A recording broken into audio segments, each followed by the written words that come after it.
welcome back to my channel, or welcome if you're new here. Hi, I'm Chini, and today I'll be doing something that's super highly requested, especially if you're an incoming MedTech student in first year. You know, a lot of people have been asking me what things they need to buy before entering MedTech, or what books they need. So in this video, I'll try to answer all those questions. I even brought out all my books from the cabinet, and sobrang feeling ko kinuba ako, as in grabe. Ang bigat talaga ng MedTech books, as in no joke.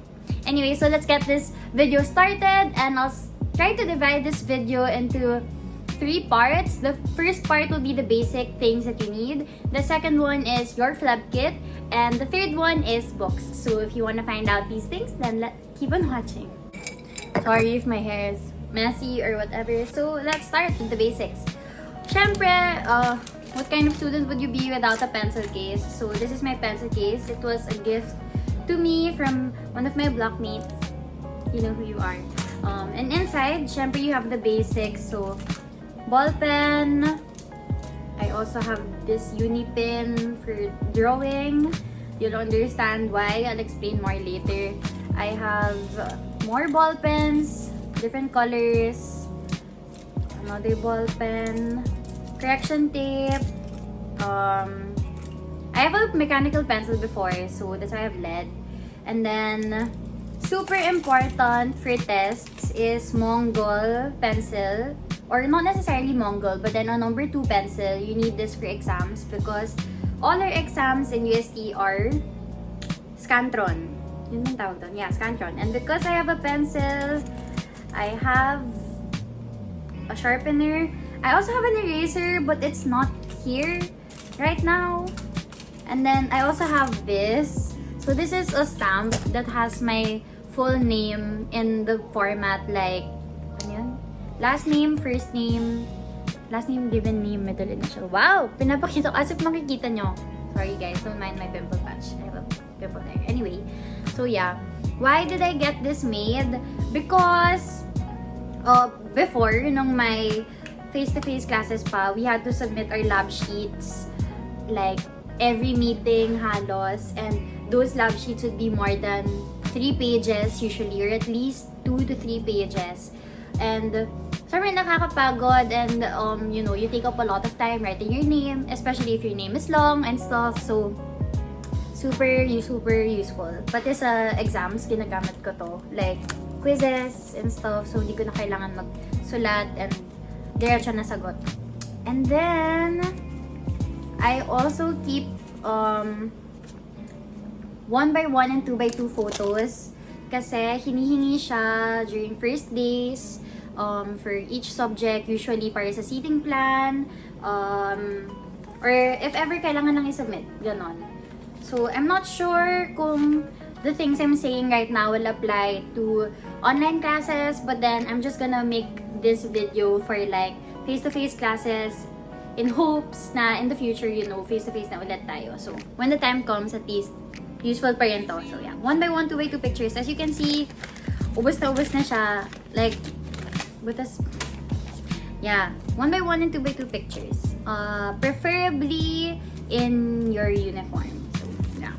Because, you know, you can use those pictures in other places. Okay. The next thing I have on my list is colored pencils. You might ask why. MedTech ka naman. Ba't mo kailangan ng colored pencils? Girl. Boy. Whoever. You need this in like your first, no, not even, in your 3 out of 4 years of MedTech. Why? Panay drawing ang MedTech. Kala mo, you just look at parasites, you just look at the eggs, you just look at the like parts, the different types of cells, but no, girl, boy, you have to draw it. You have to draw it in your manual, which is also why I had this pen, parang pang outline. This is a uni pen. There are other brands of this. I think Pilot also has one. They're color blue, super nice. Some people even buy markers para mas may definition, you know, yung mga extra dyan. super, as in yung iba, there's two kinds of people. Yung super extra mag-drawing and then yung gusto ko lang magpasa ng lab sheets. I'm like in the in-between. Like, super short kwento, there's this one time that it was exam week and I haven't done my lab sheets the night before the exam and the day of passing. Super crazy, but I had to study na kasi for my exam, so I prioritized that. Siguro I did all the descriptions, I wrote all the descriptions, pero hindi ko na-draw yung iba. So, when I was studying before the exam and my friend was done studying na, he looked at my lab sheets and then sabi niya, "Oh, Chini, you missed some drawings here." I said, "Yeah, I gave up." And then, he drew for me. So, you know who you are. Thank you. Yeah, super important. As in, halos every major subject kailangan ng drawing. Except chem subjects. Yun lang talaga. Except chem subjects, you'll basically draw in every class. And then, okay, this one, I separated this, but they all used to be in one pencil case. Highlighters. These are all highlighters. You guys know how much I love changing colors with highlighters. That's why I have a lot of colors. I recently switched brands of highlighters. If you guys watched my previous videos, I used to use the Faber Castell neon ones. But then I've switched to Stabilo but still kept this specific yellow highlighter. Why? Because this is ultra neon bright. As in, neon bright. Basta sobrang, as in like I'm here, my notes, as in I'm important, like that. This is how bright this highlighter is. So I really love this highlighter. Sorry guys if I'm talking too fast or parang mumbling lang ako dito. Yeah, I also have this one, the other kind of Stabilo, but I mostly have the neon one, the pastel ones. The pastel yellow highlighter of Stabilo, this one, I think this can be considered a dupe for the Sharpie banana yellow highlighter. Yeah, but then it lasts a good amount of time, but not as long as Stabilo. But then cheaper, you know. Still good. I also have another ruler here. Yeah. What else do I have here? I have a hole puncher because I used to use like the refillable binders and I don't have the like maayos na hole puncher for that. Yeah. Okay. Next is this super important. This is your scientific calculator. Oh my gosh. Dalhin mo to every day because you don't know when you're gonna use it. As in, minsan ano na lang kayo, activity na you need cycle. Tapos, if you don't bring it, dead. Like, of course, you can borrow, but then you're gonna lose time. As in, borrowing a calculator, you're looking for someone you can borrow from. Tapos, if you know someone who has a calculator, yun pala, sa ibang building pa siya and stuff. So, bring your scientific calculator every day. I prefer this brand. This is the CASIO, however you pronounce this. I like it because the buttons are soft and the fraction is like this. Like it's the 2-layer one, not the like the comma type. And super need talaga to, especially for chem subjects. Like, this is your best friend in chem subjects. If your best friend in other subjects is your coloring pencils, cycle is your best friend for chem subjects. Ulit. This is optional. This is plastic cover for books. If you like covering your books, I like covering my books. That's why this is a need. Before I used to even cover my blockmates' books, like my Barkada's books, because they know I like wrapping books. Okay, next is sticky notes. So I have two sizes of sticky notes, post-its, sticky notes, whatever you call it. The bigger square one, the usual one people buy, and then the smaller one. So this one's for like keeping track of the things I need to do, if I need to like note something for myself. This one, I mostly use this kapag I wanna like put something in a smaller place, like let's say on my ID or inside a book na parang okay, take note, like that. Or even in my notebook. Yeah, so Post-its. This one, as in, super essential na to. You can get a clipboard. So this was a gift to me, but then I used it a lot, especially if I had to review for like a subject or something. But what's more important is the thing inside. As in, ito talaga, you'll need this every time you have a quiz, which is almost every day. It's yellow pad. So I got the one hole, as in yung one hole yellow pad. But then, the reason why you need yellow pad is because most of the time that's what you use for quizzes. As in, usually they ask for 1/2 crosswise or 1/4 yellow pad for quizzes, especially kung short quiz lang. Hold on, I'm trying to look for mine before. I put it in an envelope. See, 1/4 paper, 1/4 yellow pad, chuchu. And then I divided it because you know na kapag nagki-quiz, a lot of people are like, can I have? So I made some with my name stamped on it already. And then the ones with no name, or like if people ask for 1/4 yellow pad, then this is what I give them. So yeah, I put them all in like this. Much easier, especially if your prof is the type na, okay, get 1/4, and then after like 30 seconds, mag-start na kayo.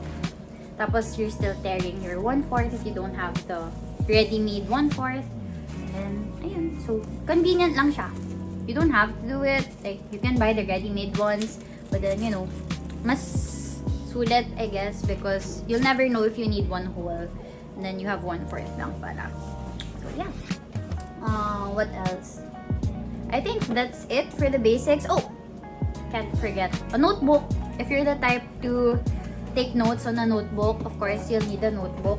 For me, I prefer college-ruled notebooks just because the spacing is smaller and you can write more things than like the normal notebook. I forgot what the kind of ruling is called. Pero yeah. Or an iPad.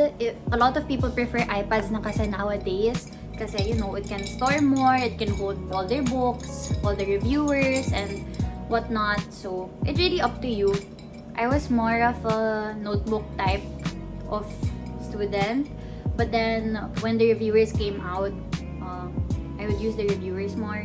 So I guess part of the basics can be a rim of paper, 2 rims of paper, because you will go through that like super easily with all the reviewers that you have to print out. If you're the print out type of person, you need like a physical copy and stuff. What else? I think the last one is parang ano yun? Expandable folder, or just any type of filing case that you can buy or that you prefer. Kasi like I said, ang daming papers na binibigay, ang daming like things you need to store, especially papers and stuff. Your reg form, you need to bring that every day. Kasi in case you don't have your ID, that's what they'll look for. And I know you just need your reg form for a lot of things. So it's better to just have it with you. And yeah, I guess that's it for the basics. If there's more, probably I'll just include it in the description box below. So just check that out. I'll leave the brands that I use as well, that I like, especially for like ball pens and stuff. Yeah. So let's move on to part 2. So for part 2, this is the things you need for lab classes, specifically for Principles of Medical Technology Practice, which is also known as PMTP 2. This is for PMTP 2 because you learn phlebotomy in PMTP 2. So yeah, basically this part is yung mga laman ng phleb kit, and I didn't bring the whole phleb kit because nakakahiya, kulang-kulang na siya, tapos madumi and stuff. So I just brought stuff inside the phleb kit that you will need, what is up with my hair? Okay, never. Syempre, first thing you need is a tourniquet. Tourniquet, that's your best friend. This comes in different colors. There's yellow, pink, purple, blue, red, if I'm not mistaken, pink. And then this is one kind of tourniquet, the one you have to tie yourself. But then there are different kinds of tourniquet. There's the one that you just clip on, tapos you tighten it and stuff. Other people prefer that. But then for practical exam, this is the type of tourniquet that you'll need. Yeah. And then the next thing, excuse me, is this. I forgot what it's called. What is it? Tubes. It's called tubes. Sorry, I spaced out. Anyway, these are tubes. The most common ones you need are the red tube. This is the no additive, and the purple tube, also known as the EDTA. And there's a lot of other colors. If you're like my block, we bought almost all colors, but then honestly, you just need these two. Sometimes kasi the reason why other people buy all the colors is because kapag humihingi ng example during class, yun, people wanna show off the tubes and stuff. But then, the additives don't really matter in class because when you extract blood from each other, you're probably just gonna end up using the purple tube just so it lasts longer and you can use it for practicing blood smears. Cause, yeah, this one kasi magka-clot agad yung blood since it has no additive. Plain tube, no additive. I don't know if you can see that. Will it focus if I do this? No? Okay. So, yeah. Tubes, very important. As in, ito talaga yung super important in your fleb kit. Actually, everything naman I'm saying right now is super important in your fleb kit. So, just take note. What I'm saying pala is not the complete contents of the fleb kit. So, if I find the list that I used before, then I'll leave it again in the description box below. So, just check it out. Okay. This one, nawala na yung syringe niya. But, okay, the next thing you need, the way you'll get blood is syringes. So, these are two types of syringes. This has a bigger barrel compared to this. This one holds 3cc while this one holds 5cc. So, each syringe comes with a needle already, usually, and the brand that we like to get is Terumo. Yeah, 5cc is color blue, 3cc is color green if I'm not mistaken.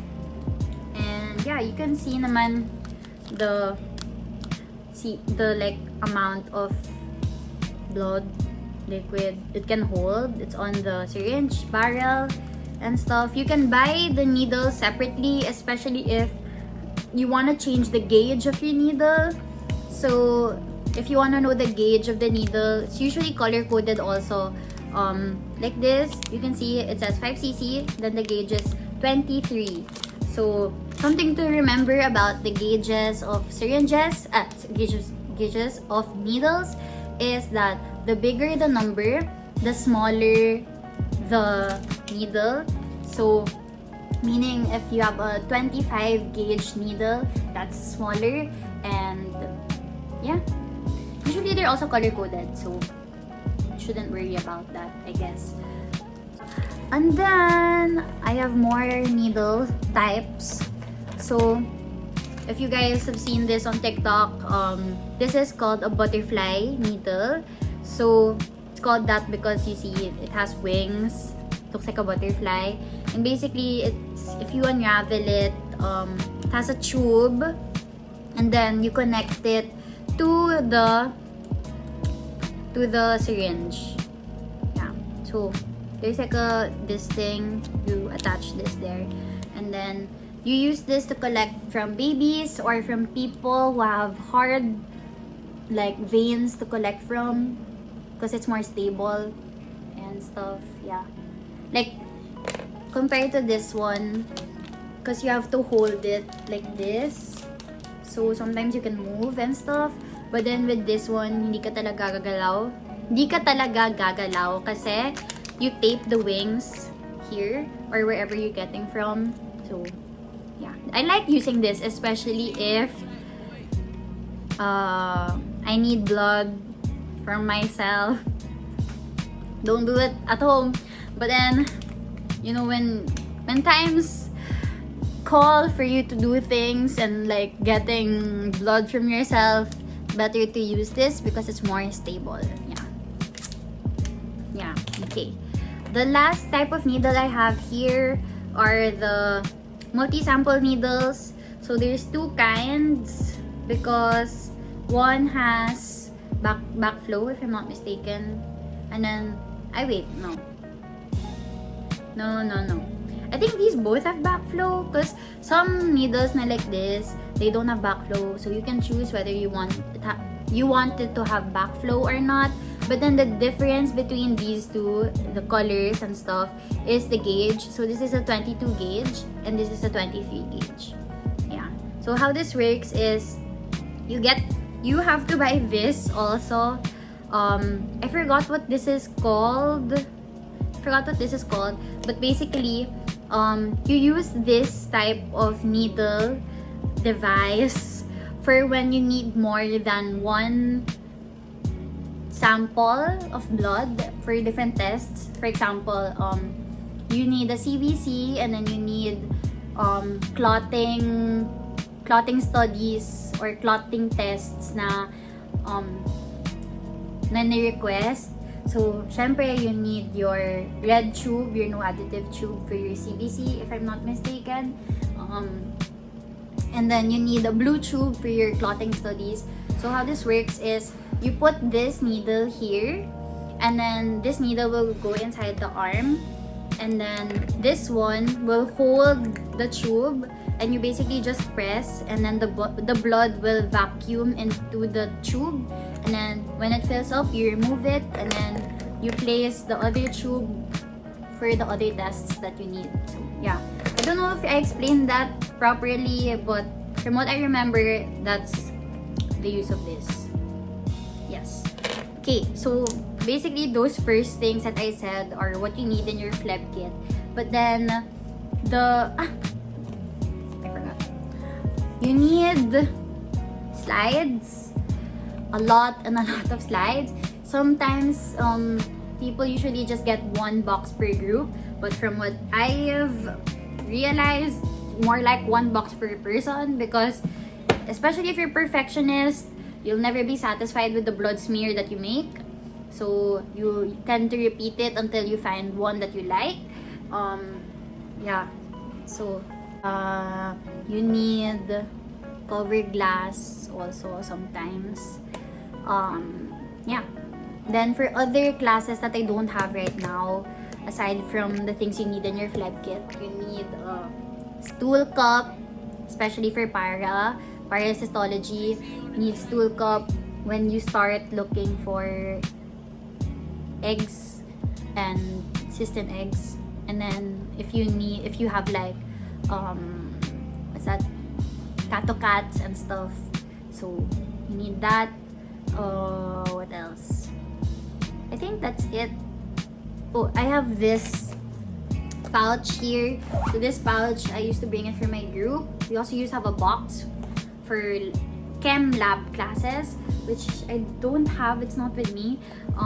But then this one, before, I used to put like head caps, masks, gloves for my group para we always have, and then di kami kukulangan and stuff. For the chem lab classes, it depends kasi like what your profs ask you to bring. So yeah, just wait for it, I guess, depending on what your prof asks you to bring. But most of the time, the contents of that are like dishwashing soap, Lysol,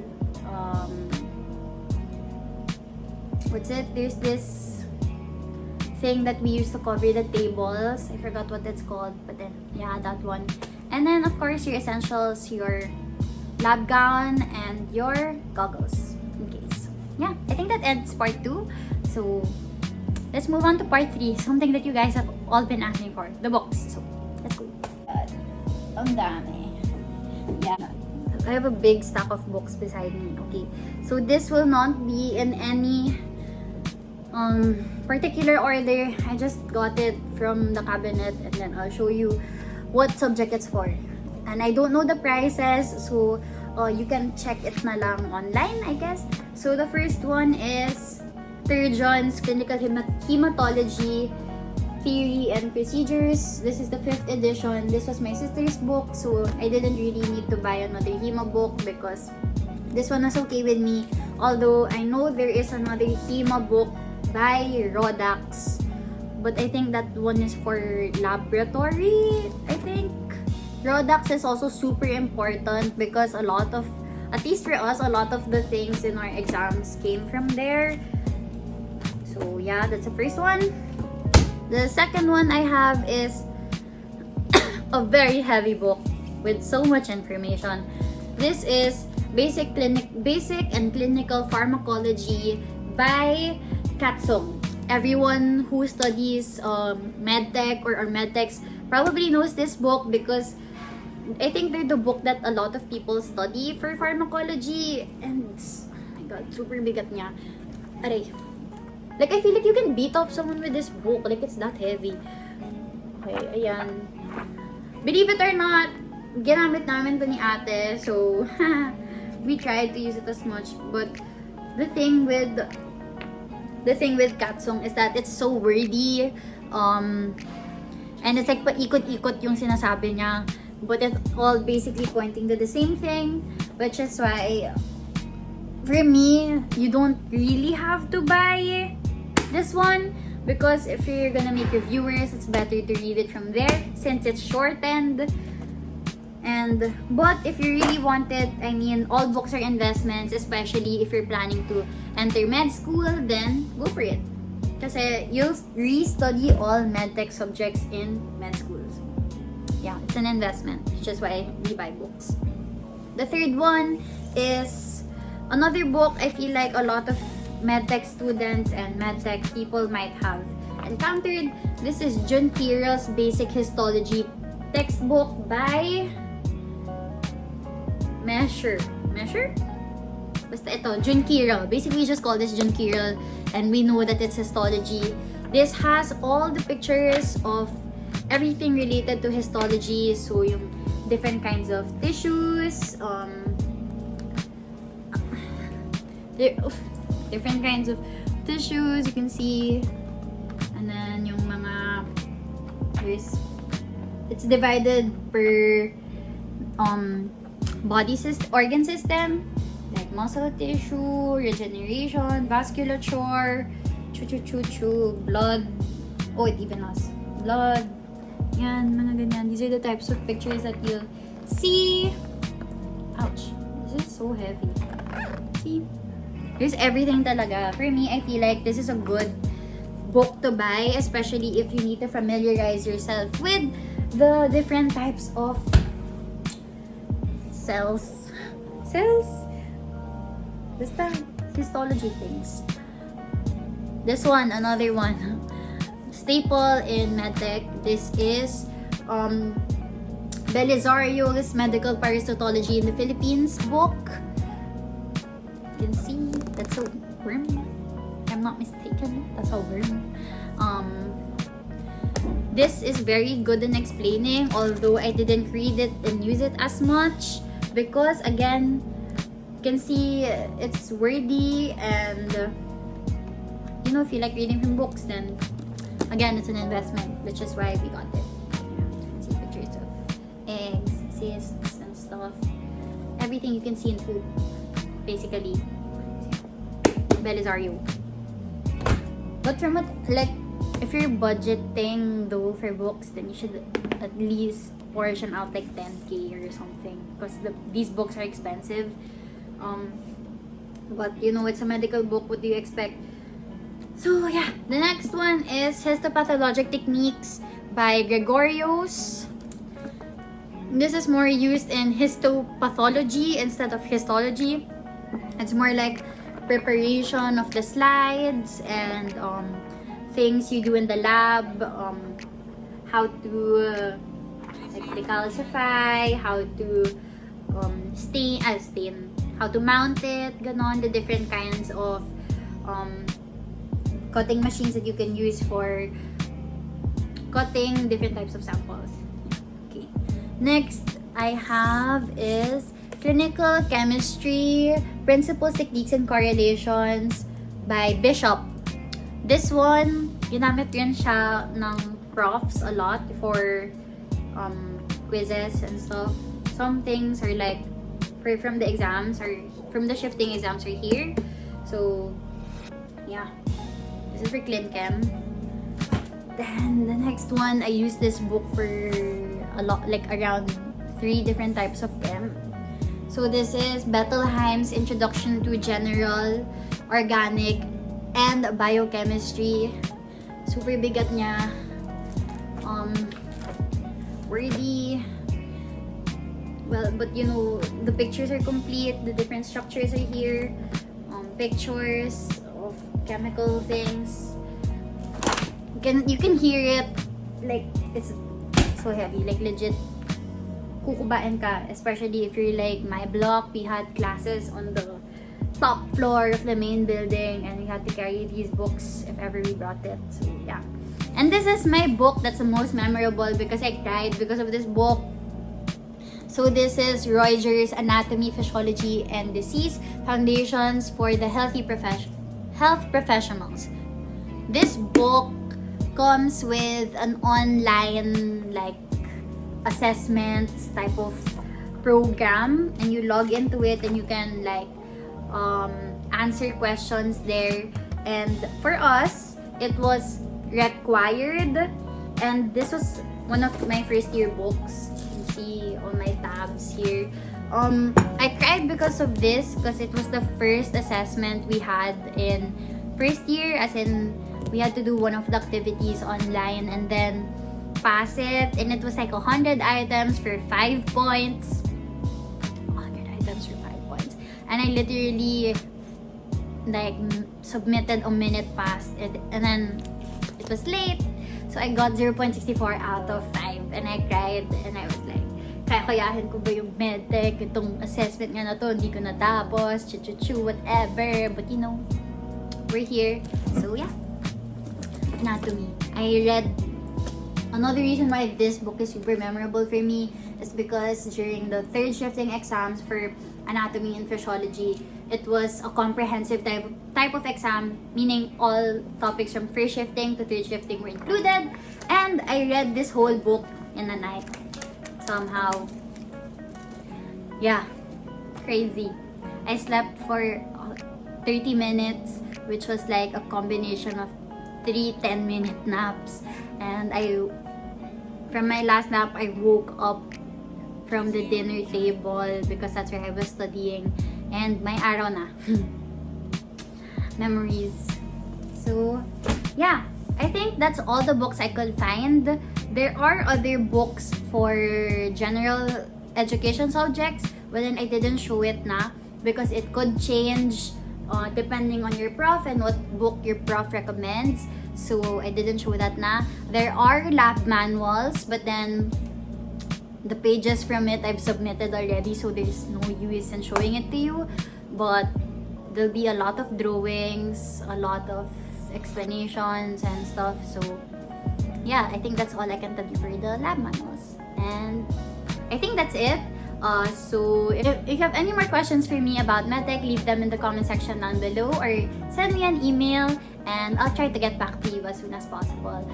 If you're sending me emails right now, I'm sorry if I haven't replied to them, and I'm sorry if I reply late because I usually only reply to those emails once a week so that I can send it to all the people who asked for notes all at one time. And yeah, so if you like this video, please give it a big thumbs up. Don't forget to subscribe down below and click the notification bell so you get notified when I have a new video. Sorry, this video was kind of long, but I hope it helps. Yeah, never forget there's nothing to it but to do it. See you guys in my next video. Bye! Good luck!